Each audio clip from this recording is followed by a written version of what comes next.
What's up, y'all? We back with another Hotel Chronicles show. Oh yeah, so we went to the grocery store real quick.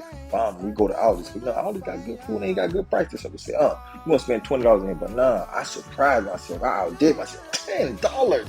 What? So all those people that live on the road, live not going home, and look, you can still eat healthy and on a budget at the same time. Yes, we made some vegan pasta. But I'm a sometime vegan, so I made good vegan pasta. This right here, this meal right here served at least 6 to 10. I promise you, I eat a lot. So I said 6 to 10. The 6 is on my side, 10 on those people that eat small portions.